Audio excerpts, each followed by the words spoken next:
അനുമോളും അഭിലാഷും ഒണിയിലും സംസാരിച്ചുകൊണ്ടിരിക്കുന്ന സമയത്ത് നമ്മുടെ ഷാനവാസിക്കയും കൂടെ കയറി വന്ന് അവിടെ ഇരിപ്പുണ്ട്. എന്നിട്ട് അനുമോളുടെ അടുത്ത് ഇവർ പറഞ്ഞ അതേ കാര്യങ്ങൾ ഷാനവാസിക്ക പറയുവാണ്, മനസ്സിൽ വെച്ചുകൊണ്ടൊന്നും ഇരിക്കരുത്, എന്തെങ്കിലും കാര്യങ്ങളുണ്ടെങ്കിൽ അതൊക്കെ എടുത്ത് മാറ്റണം, അതൊന്നും മനസ്സിൽ വെക്കരുത്, കാരണം ഇവിടെ ഏറ്റവും കൂടുതൽ ഞാൻ അടിയുണ്ടാക്കിയിട്ടുള്ള ഒരാളാണ് മസ്താനി. പക്ഷേ അകത്ത് കയറി ഒറ്റയ്ക്ക് കരഞ്ഞുകൊണ്ടിരുന്നപ്പോൾ ഞാൻ പോയി അവളെ സമാധാനിപ്പിച്ച്. ഇതൊക്കെ ഒരു ഗെയിം, ഇതിൻ്റെ അകത്ത് അങ്ങോട്ടും ഇങ്ങോട്ടും ചെളിവാരി എറിയും, പ്രശ്നങ്ങളുണ്ടാവും. പക്ഷേ നമ്മൾ എന്തെങ്കിലും പ്രശ്നങ്ങളുണ്ടെങ്കിൽ അത് അകത്ത് തന്നെ തീർക്കണം എന്ന് ഷാനവാസ് പറയുന്നുണ്ട്.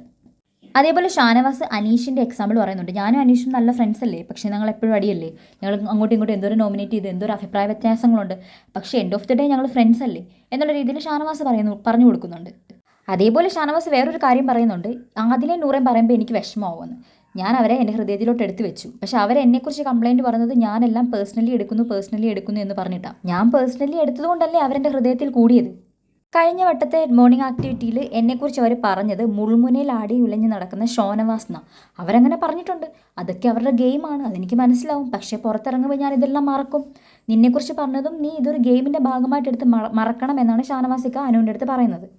ശേഷം എക്സ്ക്ലൂസീവ്ലി ഷാനവാസിക്ക ഒരു കാര്യം പറയുന്നുണ്ട്. ഇന്നലെ ആ ഒരു പ്രശ്നത്തിൻ്റെ പേരിൽ ബിൻസിയും അപ്പാനും കൂടെ നിന്നെ ക്വസ്റ്റ്യൻ ചെയ്ത സമയത്ത് പലപ്പോഴും അവരെൻ്റെ പേരെടുത്തിട്ടു. എൻ്റെ അടുത്ത് ചോദിക്കുന്ന രീതിയിൽ, ക്വസ്റ്റ്യൻ ചെയ്യുന്ന രീതിയിൽ പലപ്പോഴും എൻ്റെ അടുത്തേക്ക് അത് വന്നു. പക്ഷേ ഒരിക്കൽ പോലും ഞാൻ അതിനുള്ള മറുപടി പറഞ്ഞില്ല. ഞാൻ അവിടെ മിണ്ടാതിരിക്കുകയാണ്. കാരണം നമ്മൾ രണ്ടുപേരും ഇപ്പോഴും ഗെയിമിലുള്ള ആൾക്കാരാണ്.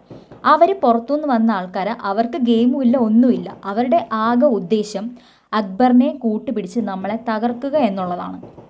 അപ്പോൾ അങ്ങനൊരു ചൂണ്ട ഇട്ട് തരുമ്പോൾ നമ്മൾ അതിൽ കൊത്താതിരിക്കുക എന്നുള്ളതാണ് നമ്മുടെ കളി. അതായത് അതിനകത്ത് പോയി കൊത്തിയിട്ട് നമ്മൾ മാക്സിമം എക്സ്പോസ്ഡ് ആയി കൊടുക്കരുത്, മിണ്ടാതിരിക്കണം എന്നുള്ളൊരു കാര്യം നമ്മളിവിടെ ചെയ്യണം. അത് സത്യമാണ്. ഷാനവാസ് നല്ല ബുദ്ധിപൂർവ്വം കളിച്ചു. അനീഷും മറ്റേ അപ്പാനിയും ബിൻസിയും കൂടെ ആവുന്നത്ര ഏറ്റു പറഞ്ഞിട്ടും ഷാനവാസ് ഒരു അക്ഷരം പോലും മിണ്ടിയില്ല. കാരണം അനുമോൾ എന്തെങ്കിലും പറയണം, അതിൻ്റെ ബാക്കി പിടിച്ച് ഷാനവാസ് വരണം, ഇതൊക്കെയായിരുന്നു അവരുടെ ലക്ഷ്യം. പക്ഷേ അവരുടെ ലക്ഷ്യം അങ്ങ് ഫ്ലോപ്പായി. അനുമോൾ എന്തോ ഹതഭാഗ്യത്തിന് അതിനകത്ത് പോയി കൊത്തുകയും ചെയ്തു. അപ്പം നമ്മളെന്താ ചെയ്യേണ്ടതെന്ന് പറഞ്ഞു കഴിഞ്ഞാൽ അതിനകത്തൊന്ന് ഒഴിഞ്ഞു മാറി നടക്കുക. കാരണം നമ്മുടെ മുൻപിൽ ഇനി ആകെപ്പാടെ ഒരു 4-5 ദിവസമുണ്ട്. ആ ദിവസത്തിൽ നമ്മളെ അവസാനം നടക്കിൽ കൊണ്ട് കല ഉടയ്ക്കുക എന്നുള്ള പരിപാടി ചെയ്യരുത്. മാക്സിമം മിണ്ടാതിരിക്കുക. അവരെന്താണെന്ന് വെച്ചാൽ പറഞ്ഞിട്ട് അവരങ്ങോട്ട് പൊയ്ക്കോട്ടെ. അപ്പം ഒനിയിൽ പറയുന്നുണ്ട്, ഇതിൽ എന്താ പ്രശ്നം എന്നറിയോ? ഇവിടെ ആദ്യമായിട്ട് ഔട്ടായ 3-4 ആൾക്കാരുണ്ടല്ലോ 4 ആഴ്ചകളിൽ, അവർക്ക് നല്ല വിഷമമുണ്ട്. അതായത് നല്ല കുശുമ്പുണ്ട്. ശൈത്യയ്ക്കും ബിൻസിക്കും അങ്ങനെ കുറേ ആൾക്കാർക്ക് നല്ല കുശുമ്പുണ്ട്. ഇപ്പോൾ ഈ ഫൈനൽ 5-ൽ വന്ന ആൾക്കാരെ കാണുമ്പോൾ അങ്ങോട്ട് നെഞ്ച് തകരുക.